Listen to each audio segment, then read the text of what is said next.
ఆశ్చర్యమైన ప్రేమ కలలోని ప్రేమ మరణము కంటే బలమైన ప్రేమిది నన్ను జయించే నీ ప్రేమ ఆశ్చర్యమైన ప్రేమ కలలోని ప్రేమ మరణము కంటే బలమైన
మహిమలో నేను మహిమను పొందా మహిమగా మార్చింది నీ కృప యేసయ్యా నీ కృప నాకు చాలయ్యా నీ కృప లేనిదే కృప లేనిదయ్యా యేసయ్యా నీ కృప నాకు చాలయ్యా నీ కృప లేనిదే కృప లేనిదయ్యా నీ కృప లేని క్షణము నీ దయ లేని క్షణము నేను ఊహించలేను యేసయ్యా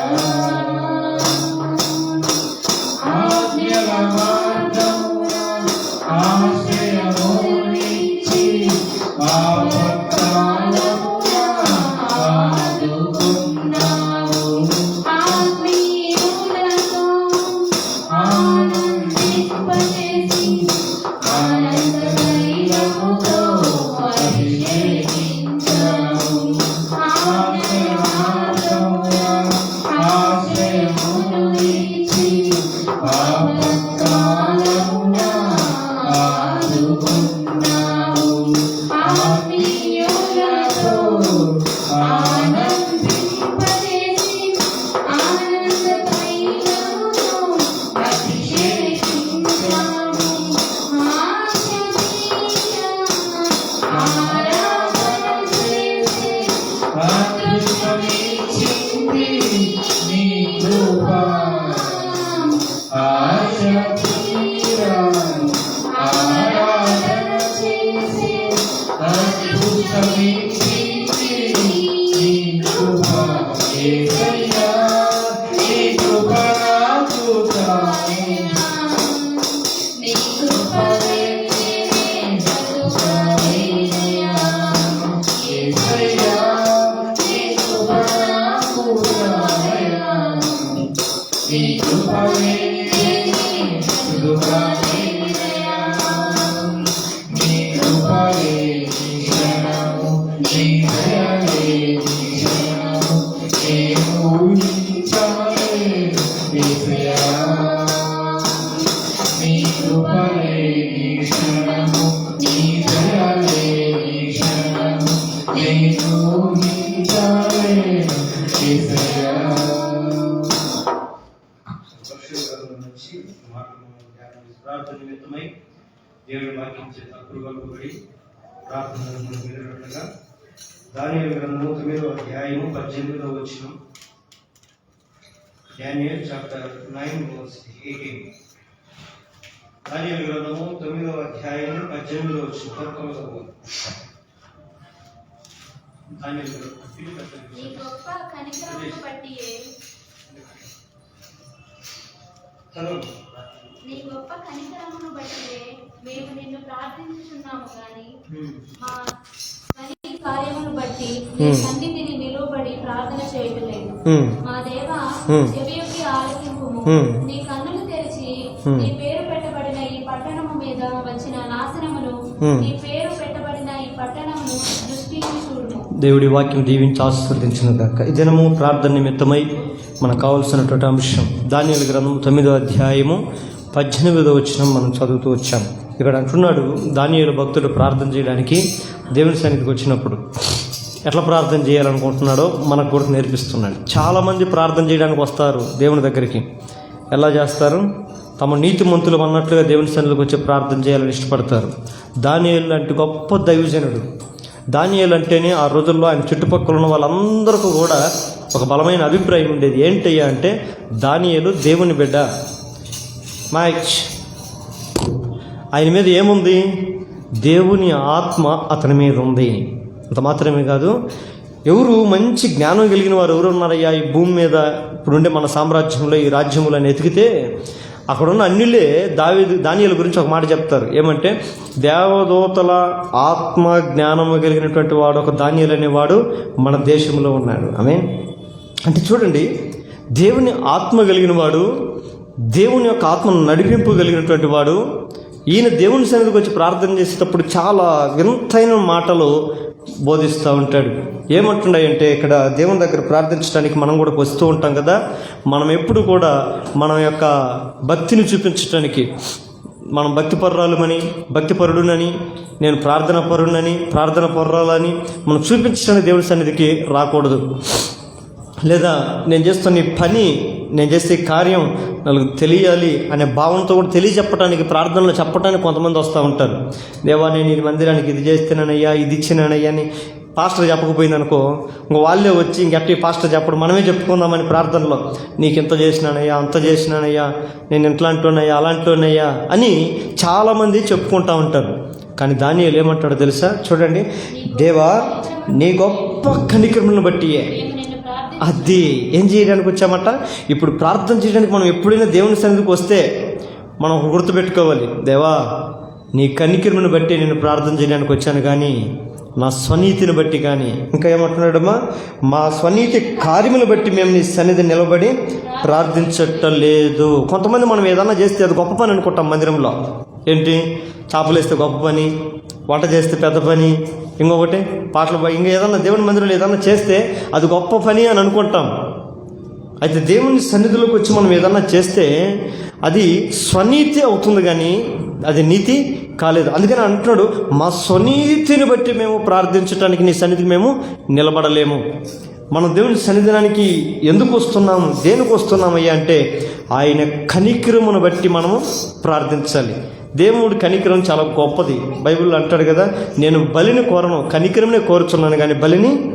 దేవుడికి ఏదన్నా ఒక కోరిక ఉంది అని అంటే కనికరం. మన దేవుడు కనికర సంపూర్ణుడు. ఆయన ఉన్నటువంటి తత్వం ఏంటయ్యా అంటే కనికిరి పడిపోతాడు. కనికిరి పడడం అంటే వెంటనే జాలిపడము, వెంటనే వాళ్ళ మీద మనసు పడిపోవటము, చలించిపోవటం, కరిగిపోవటం. కొన్ని పరిస్థితులు చూస్తే కొంతమంది కరుగుతారా? కరగరు. అవతలోడు కొంతమంది కష్టాలు పడుతుంటే పన్ని ఇంకా కష్టాలు పడాలి, వాళ్ళకి ఇదే తగాలి అని ఇంకా కఠినంగా ఉంటారు. అవతల వాడు ఇబ్బందులు పోలైపోతుంటే మన సాటి సహోదరులు కానీ, మన బంధువులు కానీ, మనకు తెలిసిన వాళ్ళు కానీ, మన సంఘస్థులు కానీ ఎవరైనా కష్టాల్లో ఉంటే మనం కఠినంగా ఉండకూడదు. మనం ఒకవేళ కఠినంగా ఉంటే దేవుడు మాత్రం కఠినంగా ఉండేవాడు కాదనేది ఈ వాక్యం సెలవు. మనకు మన జీవితంలో కఠినమైన పరిస్థితులు, కఠినమైనటువంటి ఇబ్బందులు, కఠినమైనటువంటి సమస్యలు మనం ఉన్నప్పుడు దేవుని దగ్గరకు వచ్చినప్పుడు మనం అడగాల్సింది ఏంటంటే, దేవా నువ్వు కనికరము కలిగిన దేవుడివి, కనికరమును బట్టి మేము ప్రార్థించడానికి వచ్చాం. దేవుడు ఇశ్రాయేలు ప్రజలు మహాశ్రమంలో ఉన్నప్పుడు, ఐగుప్తులో నలిగిపోతున్నప్పుడు వారిని చూసి కనికరి పడ్డాడు, వాళ్ళని విడిపించాడు. సరే, వాళ్ళ దేవుడిని మర్చిపోయినప్పటికీ కూడా వాళ్ళు మళ్ళీ తిరిగి న్యాయాధిపతులను వాళ్ళ కొరకు పుట్టిస్తూ వచ్చాడు వాళ్ళని విడిపించడానికి. దేవుని కనికరమును మనం జ్ఞాపకం చేసుకోవాలి. అందుకని యేసు ప్రభు చాలామంది దగ్గరకు వచ్చినప్పుడు, ఆయన దగ్గర చాలామంది వచ్చినప్పుడు వాళ్ళందరూ చూసి ఆయన కనికిరి పడేవాడు, వాళ్ళ మీద కనికిరి పడ్డాడు. జన సమూహం వచ్చినప్పుడు, ఆయన ఎదుట కూర్చున్నప్పుడు వాళ్ళ మీద కనికిరి పడి వాళ్ళకు గొప్ప కార్యాలు చేశాడు. అవి కొన్నిట్లో మచ్చుతున్న కొన్ని మాటలు నేను మన గమనానికి, ప్రార్థన అవసరతానికి. దేవుడు మనకు ఆయన స్వభావాన్ని మనం అర్థం చేసుకోవాలి. ఏ స్వభావం దేవుడిని? కనికిరి పడేవాడు. ఇప్పుడు మనం ఇక్కడికి వచ్చి ఆయన కనికిరముని మనం కోరాలి, కానీ మనం నీతిని బట్టి కానీ, మన గొప్పతనాన్ని బట్టి కానీ, మన స్వనీతిని బట్టి కానీ మనం దేవుని సన్నిధిలో ఏది కూడా అడగకూడదు. దేవా నీ కనికరమును బట్టి మేము ప్రార్థించడానికి రాత్రికల్లి సన్నిధికి వచ్చాం. యేసు ప్రభు కనికరపడినటువంటి కార్యాల్లో చూడండి, పరిశుద్ధ గ్రంథం మత్తయి సువార్త 20:34 త్వరగా మత్తయి సువార్త 20:34 కాబట్టి యేసు కనికరపడి వారి కన్నులు ముట్టెను, వెంటనే వారు దృష్టి పొంది ఆయన వెంట వెళ్ళి. చూడండి, ఇక్కడ ఒక ఇద్దరు గుడ్డి వాళ్ళంట దేవుని దగ్గరకు వచ్చారంట. దేవా దావీదు కుమారుడా, యేసయ్యా మేము గుడ్డోళ్ళమయ్యా, మా కళ్ళు కనపడట్లేదు, దారి కనపడట్లేదు, ఎట్లా వెళ్ళాలో మాకు తెలియట్లేదు, ప్లీజ్ మా కళ్ళు తెరవ చేయయ్యా అని అడిగితే దేవుడు వారిని చూసి వారి గుడ్డితనాన్ని బట్టి, వారి కన్ను లేని యొక్క అవిటితనాన్ని బట్టి, వారి అంధత్వాన్ని బట్టి కనికరించాడంట. కనికరించి వారిని పిలిచి వారిని ముట్టి బాగు చేస్తున్నాం. ఐ మీన్ ఇది గుడ్డితనం దేన్ని చూస్తున్నాయి అంటే, ఈ గుడ్డితనం ఉన్నప్పుడు పరిస్థితులు ఎలా ఉంటాయంటే వాళ్ళు ఇతరుల మీద ఆధారపడతారు, ఇతరుల మీద డిపెండ్ అవుతారు. లేదు వాళ్ళ సొంతగా ఎక్కడికైనా వెళ్ళాలంటే కూడా మహాప్రమాదం. అంటే వారికి దారి తెలియని పరిస్థితి, మార్గంలో ఏముందో వారికి తెలియదు, ఎలాంటి పరిస్థితులు వస్తాయో తెలియదు, గ్రహింపు లేని తనం. మన ఆధ్యాత్మిక జీవితంలో కూడా, మన బ్రతుకులో కూడా ఒక్కొక్కసారి మన పరిస్థితులు మనకే అర్థం కాకుండా ఉంటాయి. చీకట్లో ఉన్నట్టుగా, అంధకారం ఉన్నట్టుగా మన గమ్యం, మన జీవిత గమ్యం ఎలా ఉంటుందంటే అంధకారమయంగా కనపడుతుంటుంది. ఏమవుతుందో మనకు తెలియదు. షాకులో ఉంటాం. ఏమైపోద్దా నా బ్రతుకు, ఏమైపోద్దా నా జీవితం, ఏమైపోద్దా నా యొక్క ఉన్నతమైన నా కుటుంబ పరిస్థితులు అని ఒక గురుడితనంతో ఉంటే మన దేవుని సన్నిధికి వస్తే ఆ గుడ్డి వాళ్ళు, ప్రభా నాకేం అర్థం కావట్లేదయ్యా, నా పరిస్థితులు అర్థం కావట్లేదు, నా కుటుంబ పరిస్థితులు నాకు అర్థం కావట్లేదు, నా సంఘ పరిస్థితులు అర్థం కావట్లేదు, నేను ఇదిగో కళ్ళున్నా ఏమి దిక్కుతోచని స్థితిలో నేను ఉన్నానయ్యా అంటే దేవుడి స్వభావం ఏంటంట? కనికరం పడేవాడు. ఆమె కనికరం కలిగినటువంటి దేవుడు. కొంతమంది గుడ్డివారు ఉంటారు, ఆత్మీయ గుడ్డితనం, దేవుని కార్యాలు గ్రహించలేని తత్వం, గ్రహింపు చూడనట్టుగా, విననట్టుగా అనేక మంది ఉంటారు. దేవుని సంఘంలో పరిస్థితులన్నీ కనపడుతుంటాయి, ప్రార్థన చాలా అవసరం, మనం బోధిస్తూనే ఉన్నాం, కానీ ఇనిపడినట్టుగా ఉంటారు, దేవుని మందిరం దారి తెలియనట్టుగా ఉంటారు, ఆత్మీయ గుడ్డితనంతో ఉంటారు చాలామంది కూడా. ఇప్పుడు మనం కూడా ఏం చేయాలంటే, ప్రభా మా మందిరంలో ఎవరు గుడ్డివారు ఉండకూడదు. ఈ మందిరం ఏంటిదో తెలుసా? యెహోవా రాఫా అనే నామం కలిగినటువంటి నీ మందిరం. ఈ మందిరంలో గుడ్డి వాళ్ళు ఉండకూడదు, చెవిటి వాళ్ళు ఉండకూడదు, కుంటి వాళ్ళు ఉండకూడదు, మోగవారు ఉండకూడదు, వికలాంగులు ఎవరు కూడా ఉండడానికి వీల్లేదు. అందరి మనోనేత్రములు తెరవబడే సంఘముగా సీయోనుని మీరు ఆశీర్వదించండి. 2 కోణాల్లో మనం దీన్ని అర్థం చేసుకోవాలి. రెండవదిగా చూస్తే చూడండి ఒక మాట, అదే మత్తయి సువార్త 15వ అధ్యాయము 32వ వచనం. మత్తయి సువార్త 15వ అధ్యాయం 32వ వచనం. అంతటా యేసు తన శిష్యువులను పిలిచి, ఈ జనులు నేటికి 3 దినముల నుండి నా యొద్దనున్నారు, వారికి తిననేమీ లేదు కనుక వారి మీద కనికరపడుచున్నాను. వారి మార్గములో మూర్చపోదురేమని వారిని ఉపవాసముతో పంపివేయుటకు నాకు మనసు లేదని వారితో చెప్పాను. చూడండి, రెండవదిగా దేవుని యొక్క కనికరం ఏంటి అంటే, ఆయన మాటలు వినుచున్నవారు ఉపవాసంతో తిరిగి వెళ్ళేటప్పుడు ఎక్కడైనా పడిపోతారో లేకుంటే కళ్ళు తిరిగి పడిపోతారో అని ఒక వారి మీద కనికరం కలిగి ఉన్నాడు. ఆమేన్. దేవుని బిడ్డలుగా దేవుని వాక్యం విని దేవుని మాటలతో బలపరచబడుతూ మన లోకంలో చిన్న చిన్న సమస్యలు, చిన్న చిన్న కష్టాలు, అవరోధాలు మన జీవితంలోకి వస్తే ఎక్కడ పడిపోతామని దేవుడు కనికరం మన మీద కూడా ఖచ్చితంగా ఉండే ఉంటుంది. మనం అట్లా విడిచిపెట్టేవాడు కాదు. వచ్చి నా మాటలు వినండి, మీరు జీవితంలో మీరు వెళ్ళిపోండి అనేవాడు కాదు. ఆత్మీయమైనటువంటి శక్తితో కూడుకున్నటువంటి ఆహారాన్ని కూడా దేవుడు మనకి ఇస్తాడు. అందుకని పరలోకుడు దిగి వచ్చిన నిజమైన జీవాహారాన్ని నేనే అంటాడు ఆయన. ఒక భౌతికంగా మనిషికి కావలసిన ఆహారమే దేవుడు ఇవ్వాలనుకున్నప్పుడు ఆత్మీయతో మనకు కావలసిన శక్తిని, బలాన్ని కూడా దేవుడు మనకు ఇస్తాడు. ఆత్మీయ జీవితంలో దేవుని వాక్యంలో ఉంటూ, దేవుని బోధలో ఉంటూ, దేవుని సన్నిధిలో ఉంటూ మన జీవితంలో ఎక్కడైనా పడిపోయే పరిస్థితి, బలహీనమైన పరిస్థితులు మన జీవితంలోకి వస్తుంటే, దేవా మనం కూడా అడగాల్సింది ఏంటో తెలుసా? నేను సన్నిధిలో ప్రార్థన చేస్తున్నా, నీ వాక్యం వింటున్నా, నీ సన్నిధికి వస్తున్నా, అయినప్పటికీ అన్నీ కరెక్ట్గా ఉన్నాను, నాకెందుకయ్యా నా జీవితంలో ఈ బలహీనతలు, నాకెందుకయ్యా ఈ పరిస్థితులు, నేను ఆత్మీయ మార్గంలో సాగిపోతున్నప్పుడు ఎందుకయ్యా ఈ అవరోధాలు, ఎందుకయ్యా ఈ శోధనలు అంటే దేవుడు మనం విడిచిపెట్టేవాడు. ఆయన కనికిరపడేవాడు, కనికిరపడుతుంటాడు. అందుకని దానియేలు అంటుంది, నీ కనికరమును బట్టి మేము నిన్ను ప్రార్థిస్తున్నాము కానీ మా స్వనీతిని బట్టి మేము ప్రార్థించట్లేదు. దేవుడు కనికరపడతాడు. 2 గుడ్డి వాళ్ళు వచ్చి మా కళ్ళు తెరిచేయమంటే కనికరపడ్డాడు. తన వాక్యం విన్న ప్రజలు ఎక్కడ బలహీనలై పడిపోతారేమో వాళ్ళని బలపరచడానికి, ఆత్మీయ ఆహారం ఇవ్వటానికి, శరీర సంబంధమైన ఆహారం ఇవ్వటానికి ఆయన ఏ విధంగా బలపరచాలని వాళ్ళు చూస్తున్నాడో, ఆత్మీయ జీవితంలో మనం కూడా ఎక్కడ కూడా ఆయన మాటల్లో మనం బలహీనం కాకూడదని, ఆ వాక్యంలోంచి మన అవిశ్వాసం మార్చబడి ఎంతసేపు దేవుని వాక్యం ఏంటి, ఎంతసేపు మందిరంలో ఉంటమే, వీళ్ళ ఇంట్లోకి వస్తే ఏందబ్బా వీళ్ళు పడిపోయారు వీళ్ళు అనే భావన రాకూడదని మనకేమిస్తాడు ఆయన? తన శక్తినిచ్చి తన బలమని ఇవ్వాలని ఆశపడుతుంటాడు. 3వ చూద్దామా? 3వ త్వరగా చూడండమ్మా. మార్కు సువార్త 1వ అధ్యాయము 41వ వచనం. మార్కు సువార్త 1వ అధ్యాయం 41వ వచనం.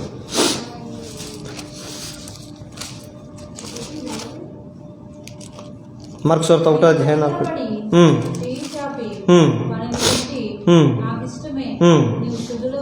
ఆయన కనికరపడి నీ చేయి చాపి వానిని ముట్టి, నాకు ఇష్టమే, నీవు శుద్ధుడు కమ్మని వానితో చెప్పిన. చూడండి, ఈడ 3వదిగా ఒక కుష్ఠరోగి ఆయన దగ్గరకు వచ్చి మోకాళ్ళు వేసి చేతులు పెట్టుకొని అంటాడు, ప్రభా నీకు ఇష్టమైతే నన్ను శుద్ధినిగా చెయ్యి, నీకు ఇష్టమైతే నన్ను శుద్ధినిగా చెయ్యి అంటే దేవుడు ఇంకొక సెకండ్ కూడా గేచం చేయలేడు.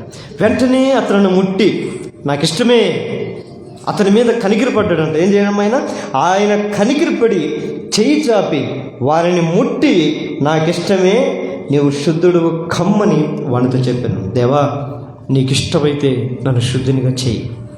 ఆ మాట చూడండి, ఆ మాట అడగదనే దేవుడికి ఎక్కలేని కనికరం, ఎందుకంటే ఆయన కనికరం సంపూర్ణుడు కాబట్టి. కనికరం కలిగిన దేవుడు నీ దేవుడని యెహోవా కనికరం కలిగిన దేవుడు. మన దేవుడు కనికరం కలిగినట్టు దేవుడు. ఈ రాత్రి కనికరం కలిగిన దేవుని సన్నిధికి వచ్చే మనం ప్రార్థించడానికి, మన బాధలు చెప్తే కఠినంగా ఉండడానికి ఆయన మనిషి కాదు. దాటిపోవడానికి ఆయన ఏమన్నా మనసు లేని మనిషి కాదు, మనసు లేని దేవుడేం కాదు, మానవత్వం లేని మనిషి కాదు. ఆయన ఎవరు? కనికరము కలిగినటువంటి దేవుడు. మన కష్టంతో, మన బాధతో, మన శ్రమతో, మన కన్నీటితో ఆయన దగ్గరకు వస్తే అంటాడు, ప్రయాసపడి భారం మోసుకొని వచ్చే ప్రతి వ్యక్తిని నేను త్రోసి నా శాంతిని నేను వారికి విశ్రాంతి నేను వారికి అనుగ్రహిస్తాను. దేవుని కనికరం ఇది. అందుకని వాళ్ళు వచ్చేటప్పుడు నువ్వు ఎన్ని పాపాలు చేశావు, నువ్వు ఎన్ని చెడ్డ పనులు చేశావు, ఎన్ని మంచి పనులు చేశావు లెక్కలు దేవుడు అడగల. వాళ్ళ పరిస్థితిని చూసి వెంటనే చలించాడు, కనికరించాడు. ఈ కుష్ఠవ్యాధుడు కూడా అదే ఆ తగ్గింపుతనంతో దేవుని సన్నిధికి మోకాళ్ళు వేసి నీకు ఇష్టమైతే దేవుడు ఇక్కడ కూర్చొని మనం అడుగుతుంటాం, ప్రభా నాకు ఈ కష్టాలు ఉన్నాయి, ఈ బాధలు ఉన్నాయి, ఈ ఇబ్బందులు ఉన్నాయి, తీసి నీకు ఇష్టమైతే అని అడగగలిగితే దేవుడు అంటాడు నాకు ఇష్టమే. లేదు ఇంకా నాకు ఎక్స్ట్రా పెట్టాలని కాదు, నాకు ఇష్టమే అని మన మీద కనికిరపడి వాడిని ముట్టి శుద్ధి చేసినట్లుగా మన జీవితంలో ఏదైతే కుష్టి, ఏదైతే శ్రమ, ఏదైతే మనల్ని వెలుగుదీసే పరిస్థితులు మన జీవితంలో ఉన్నాయో వాటన్నిటిని కూడా దేవుని సన్నిధికి వస్తే నీకు ఇష్టమైతే నా సరిహద్దుల సమాధానం దయచి, నీకు ఇష్టమైతే మా యొక్క ఉన్నతమైనటువంటి ఆత్మీయ బలహీనతలను తీసివేయి, నీకు ఇష్టమైతే నన్ను శుద్ధినిగా చేయి, నీకు ఇష్టమైతే నా పరిస్థితులను బాగు చేయి, నా యొక్క అవరోధాలను బాగు చేయి, నా గడ్డు పరిస్థితులను బాగు చేయి, నాకు ఉన్నటువంటి పర్వతం లాంటి సమస్యల నుంచి తీసివేసి నాకు విడుదల దయచేయి అని అడిగితే దేవుడు అంటాడు, ఎంత బలహీనుడు అయితే నేను ఎంత బలవంతుడు నన్ను ఎరిగి నువ్వు నా దగ్గరకు వచ్చావు. అది కూడా నువ్వు కనికరం కలిగిన దేవుడు అని గుర్తెరిగి నా దగ్గరకు వచ్చి అడుగుతున్నావు. ఆయన స్వభావాన్ని బట్టి మనం అడిగితే పొందుకునేది ఏదంటూ దేవుని సన్నిధిలో మనకు లేదు. ఖచ్చితంగా ఆయన సన్నిధి మనం పొందుకోగలుగుతాం. కనుక మనం దేని గురించి మనం భయపడక, దేని గురించి మనం జడీక, ఈ రాత్రి మనం అడగాల్సింది దేన్ని బట్టి అంటే ఆయన కనికరమును బట్టి మనం ప్రార్థన చేయాలి. చివరిగా ఆఖరి ఒక మాట చూసుకొని ప్రార్థనకి వెళ్దాం. చూడండి అమ్మా, మార్కు సువార్త 5వ అధ్యాయము 19వ వచనం. మార్కు సువార్త 5వ అధ్యాయము 19వ వచనం.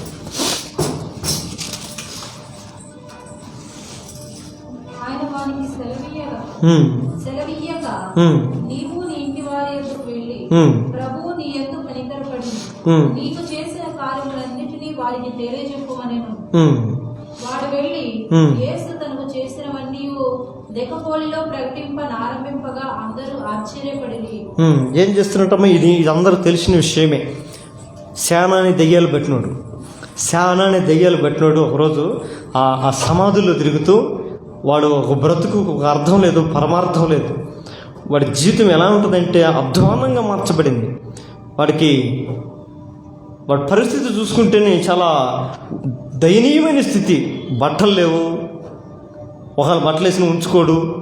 సరే వాడిని ఏమన్నా కాలు చేతులు కట్టి పడేస్తామంటే ఆ సంఖ్యలు కూడా తెంపుకొని సమాధులుగా పరిగెత్తి వెళ్ళేవాడంట. అక్కడ అంటారు ఏ మనిషి కూడా వాడిని సాధు చేయలేకపోయినట్ట. మీరు ఇంటికి వెళ్తారు చదవండి ఆ మాటలు. ఏ మనిషి కూడా వాడిని ఏం చేయలేదంట, సాధు చేసి వాడిని స్వాధీనం చేసుకోలేకపోయారంట, వాడిని అరికట్టలేకపోయారంట, వాడిని బంధించలేకపోయారంట. కానీ యేసు ప్రభు ఒకరోజు ఆ ప్రదేశం గుండా వెళ్తున్నప్పుడు వాడిని చూచి కనికిరి పడ్డాడు. వాడిని పట్టి పీడిస్తున్న సేన అనే దెయ్యాల నుంచి, ఆ బారి నుంచి ఆ బిడ్డకి విడుదల కలిగించి విమోచనిచ్చి అతనితో చెప్తున్న మాటలు ఇప్పుడు మనం చదివినవి. ఎప్పుడైతే వాడు స్వస్థ పొందాడో యేసు ప్రభు పాదాల దగ్గరకు వచ్చి కూర్చొని, దేవా నా జీవితంలో ఎంత గొప్ప కార్యాలు చేశాను, నేను వెంబడించాలనుకుంటున్నాను, నువ్వెక్కడికి వెళితే నేను అక్కడికే వస్తానయ్యా అంటే యేసు ప్రభు అతనికి ఒప్పుకోక ఒక మాట అంటాడు, దేవుడు నీ యందు కనికరపడి నీకు చేసిన మేలులను బట్టి నువ్వేం చేయాలంటమ్మా, ఏం చేయాలంటున్నాడు, నీ యందు కనికరపడి నీకు చేసిన కార్యములన్నింటినీ వారికి తెలియజెప్పమని. సేన అనే ఒక సైన్యం ఇతన్ని బాధించేవవి, ఇతని యాతన పెట్టేవవి, ఇతనికి సమాధానం లేకుండా చేసేది, మనుషులతో సహవాసం లేకుండా చేసేది ఆ దెయ్యాలు. అతన్ని తరుముతూ ఉండేది నాశనం వైపు, పతనం వైపు. ఆ పరిస్థితుల్లో అతని జీవితం ఉంటే దేవుడు అతనికి కనికరించి మన ఆధ్యాత్మిక జీవితంలో కూడా, మన బ్రతుకుల్లో కూడా సేన అనే దెయ్యాలు, సేన అంటే సైన్యం అనేకమని అర్థం. మనం ఒక్కొక్కటి అనుకుంటా ఉంటే మన కుటుంబంలో ఒక సమస్య ఉంటుందా? ఒకటి ఉంటుందా? చాలా ఉంటాయి. అందుకని పరిశుద్ధ గ్రంథంలో ఒక మాట ఉంటుంది, నీతిమంతునికి కలుగు ఆపదలు అనేకములంట. నీతి నిమిత్తము బ్రతకను ఉద్దేశించే వారంతా కూడా హింసలు పొందుతారని ఉంటుంది. నీతి నిమిత్తము ఆఖరి దప్పులు కలిగి ఉంటారంటది. నీతి విడిస్తే ఎట్లయినా బ్రతకచ్చు భూమి మీద. నీతిని విడిస్తే ఏ రీతికైనా జీవించవచ్చు భూమి మీద. కానీ నీతి కొరకు బ్రతకాలనుకున్నప్పుడు వానికి తప్పవు అగచాట్లు. ఖచ్చితంగా వాడి జీవితంలో అన్నీ అనుభవించాల్సి వస్తుంది. అయితే దేవుడి దగ్గరగా మనం రాగలిగితే ఆ దెయ్యాలు లాంటి ఎన్ని సమస్యలు మన జీవితంలో ఉన్నా నీతిమంతుడు 7 సార్లు పడినా వాడిని ఆయన నడిపిస్తాడు, విడిపిస్తాడని వాక్యం. ఎందుకంటే మనం నీతి అంటే మన నీతి కాదు, దేవుని మీద ఉన్నట్టు నమ్మకమే నీతి. అబ్రహాము దేవుని నమ్మిన అతనికి, అంతేగాని అబ్రహాములో గొప్పతనం కాదు. మనము కూడా దేవుని నమ్మితేనే మనకు నీతి వస్తుంది.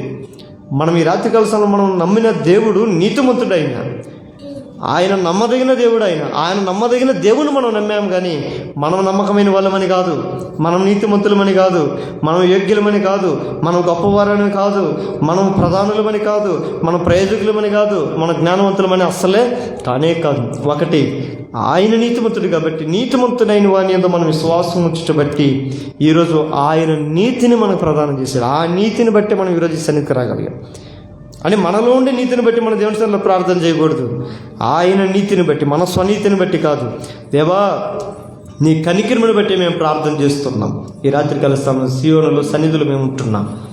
ఇది నాన్న అనేకమైనటువంటి సేనాని దెయ్యాలు ఒక వ్యక్తిని పట్టి పీడిస్తున్నట్టుగా ఈరోజు మా కుటుంబాల్లో కూడా, మా బ్రతుకుల్లో కూడా, మా జీవితాల్లో కూడా అలాంటి సమస్యలు, అంతకు మించిన సమస్యలు మమ్మల్ని పట్టి పీడిస్తున్నాయి. వారిని కనికరించినట్లుగా నువ్వు నన్ను కనికరించు, వారిని స్వస్థపరిచినట్లుగా నువ్వు నన్ను స్వస్థపరచు. ఈ దినాల్లో కూడా దేవుని సంఘాన్ని కూడా అనేకమైన సమస్యలు బట్టి ఉంటాయి కదా, వీటన్నిటి నుంచి విడిపించగలిగింది ఒకరే దేవుడు. విడిపించగలిగిన దేవుని సన్నిధికి మనం ఈరోజు రాత్రి వచ్చాం. మనం ప్రార్థించేటప్పుడు ఒకటి గుర్తుపెట్టుకోవాలి, నేను ప్రార్థన చేస్తే నన్ను విడిచిపోలేనిదంటే ఏది ఉండదు. ఎందుకో తెలుసా? వీటన్నిటిని నా నుంచి వెళ్ళగొట్టేది ఎవరో తెలుసా? బలవంతుడు దేవుడు. ఆయన సర్వాధికారి అయిన దేవుడు, సర్వశక్తి కలిగిన దేవుడు అని విశ్వసించి మనం ప్రార్థన చేద్దాం. మోకాళ్ళ మీదకి వద్దాం, అందరు మోకాళ్ళ మీదకి వద్దాం. ప్రార్థన చేయాల్సింది మనం దానియేలు లాంటి ప్రార్థన మన జీవితాన్ని మనం అలవర్చుకోవాలి. దేవా, ఈ రాత్రి కాల సమయంలో నీ సన్నిధిలోనికి, నీ ఇంటిలోనికి మేము వచ్చి ప్రార్థన చేయడానికి ఇష్టపడుతున్నాం.